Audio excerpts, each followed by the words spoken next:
নাট্য সন্ধিয়া এই মহেন্দ্ৰ চন্দ্ৰ পাঠক বৰণী নাট্য আমাৰ আজিৰ অনুষ্ঠানত ভবানী প্ৰকাশ চৌধুৰী বৰণী নাট সমাৰোহৰ দ্বিতীয় বৰ্ষৰ কাৰ্যসূচী আনুষ্ঠানিকভাৱে উদ্বোধন কৰাৰ কাৰণে আমি তেখেতক আমন্ত্ৰণ জনাই আনিছোঁ। এই জেগতে ফুলাম গামোচাখনেৰে আমাৰ ক্লাবৰ মাননীয় সভাপতি শ্ৰীযুত পৰিমল সিংহদেৱে তেখেতক আনুষ্ঠানিকভাৱে এখনি ফুলাম গামোচাৰে সম্বৰ্ধনা জ্ঞাপন কৰিব।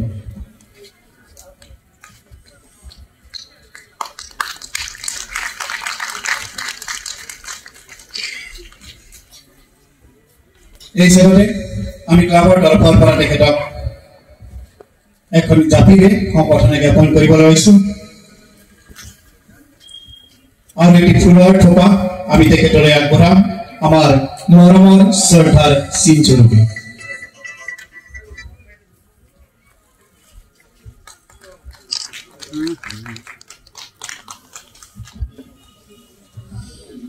আমি এখন সম্বৰ্ধনা পত্ৰ তেখেতলৈ আগবঢ়াম। তেখেত নৱনিৰ্বাচিত বিধায়ক আমাৰ সমষ্টি আমি বৰপাৰা নৱজ্যোতি ক্লাবৰ তৰফৰ পৰা তেখেতলৈ আগবঢ়াম এখনি সম্বৰ্ধনা পত্ৰ। শ্ৰীযুত মনোৰঞ্জন বসুক অনুৰোধ জনাইছোঁ।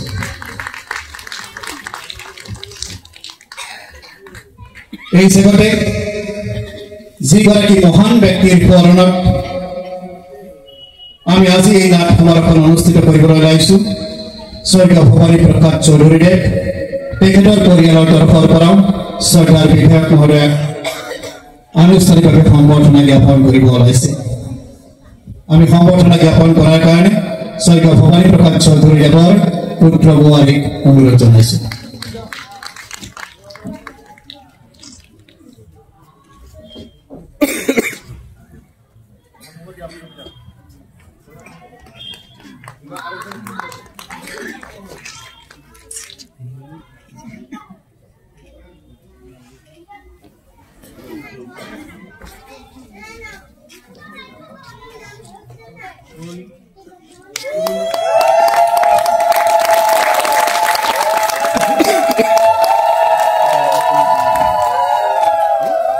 আমার এই যাত্রাপথ যাতে সুগম হয়, আমার জয়যাত্রা যাতে নিশ্চিত হয়, সেই আশা বুকুত বান্ধি বিধায়ক মহোদয়াই আমার আজির এই অনুষ্ঠানত শুভ উদ্বোধন কৰিলে।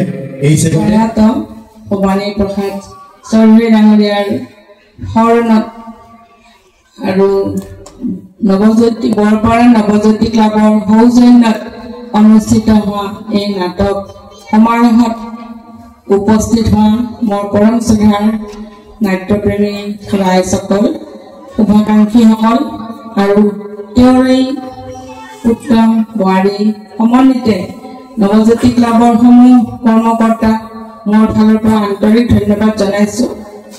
বহুত বহুত ধন্যবাদ জনাইছোঁ। এই সুন্দৰ এটা সন্ধিয়া ৰাইজলৈ উপহাৰ দিব আৰু এই সন্ধিয়াত নিশ্চয় আপোনালোকে কিছুমান মনোগ্ৰাহী নাটক উপভোগ কৰিব পাৰিব আৰু নিশ্চয় আমাৰ বঙাইগাঁওবাসী ৰাইজে এটা নাটকৰ নতুন সোৱাদ পাব।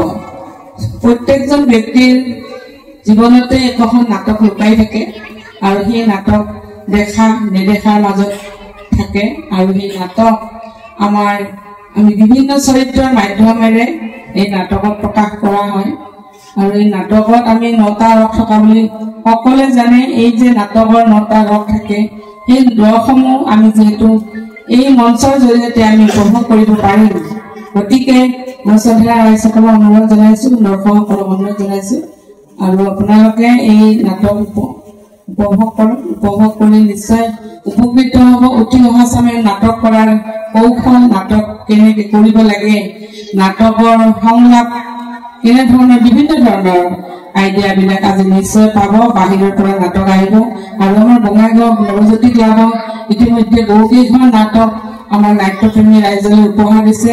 আগন্তুক দিনত নিশ্চয় আৰু বহুত বহুত ভাল ভাল নাটক কৰিব। আমাৰ ল'ৰা ছোৱালী আগুৱাই যাব। নাটকৰ মানুহ জীৱন জীয়াই থাকিবৰ কাৰণে নাটকো যে জীয়াই থকাৰ এটা আহিলা, এনেকুৱা এটা দিন আহি পৰিছে। এই সময়ত নাটক বস্তুটো মানুহে বুজি পোৱা নাছিল। আমাৰ এই বঙাইগাঁও অঞ্চলতো এই সময়ত নাটকৰ সিমান এটা চাহিদা নাছিল, কিন্তু বৰ্তমান দিনত নাটকৰ চাহিদা, চিনেমা এইবোৰ একেই বস্তু, সকলোবিলাক কলাৰ লগত জড়িত হৈ থাকে বিভিন্ন চৰিত্ৰৰ মাধ্যমেদি আৰু গতিকে মই আশা কৰোঁ আগন্তুক দিনত এই নাটক আমাৰ বঙাইগাঁৱৰ প্ৰত্যেকজন ব্যক্তিৰ হৃদয়ৰ অন্তৰত সোমাই যাব আৰু প্ৰত্যেকজন উঠি অহা নৱপ্ৰজন্মই নাটকৰ বিষয়ে সুন্দৰ অভিনয় কৰাৰ কৌশল আৰু নাটকেদি কেনেকে মানুহে জীৱনৰ এটা জীয়াই থকাৰ সমল বিচাৰি পাব বিশেষ নকওঁ সকলো নাটক চাই বাবে উদ্যোগী হৈ আছে আৰু এইখিনিকে কৈ মোৰ চমুভাৱে সামৰিছোঁ নমস্কাৰ আপোনালোকৰ ইয়াতে জনাই দিছো আমাৰ তিনিওটি দিনত তিনিওটি নাট্য সন্ধিয়া এই মহেন্দ্ৰ চন্দ্ৰ পাঠক বৰমী নাট্য সন্ধিয়াটি আনুষ্ঠানিকভাৱে উন্মোচন কৰাৰ কাৰণে তেখেতৰ পুত্ৰ কন্যা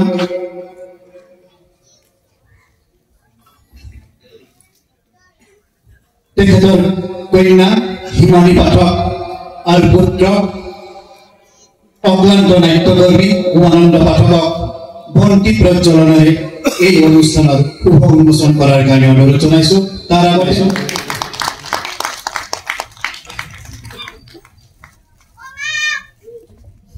তেখেতৰ পুত্ৰ উমানন্দ পাঠকক এই হিচাপে সম্বৰ্ধনা জ্ঞাপন কৰাৰ কাৰণে অনুৰোধ জনাইছো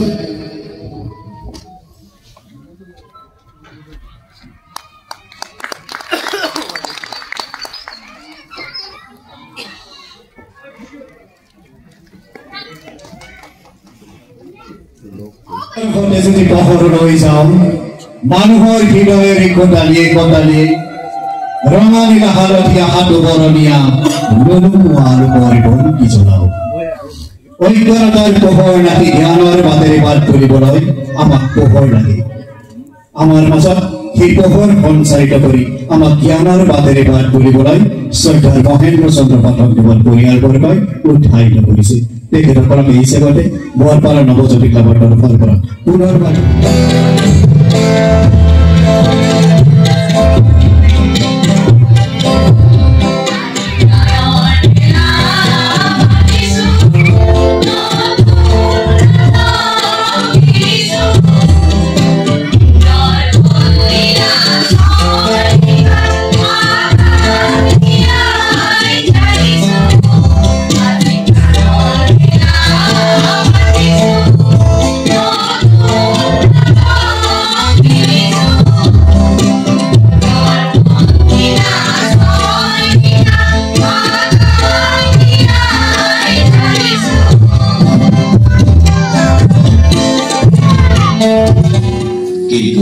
প্ৰতিকাৰৰ কোনো উপায় নাছিল হাতৰ দৰে হিংস্ৰ প্ৰাণীবিধৰ ওপৰত কাউৰীনো প্ৰতিশোধ লয় কেনেকৈ ইয়াকে লৈ বেচেৰা কাউৰীহাল বৰ বিপদত পৰিল পাছত কাউৰীহালে পোৱালীকেইটা সাপৰ পৰা ৰক্ষা কৰিব পাৰিলেনে নে সাপডালে এটা এটাকৈ কাউৰীৰ পোৱালীকেইটা খাই থাকিল এয়াই হয় বাৰী হয়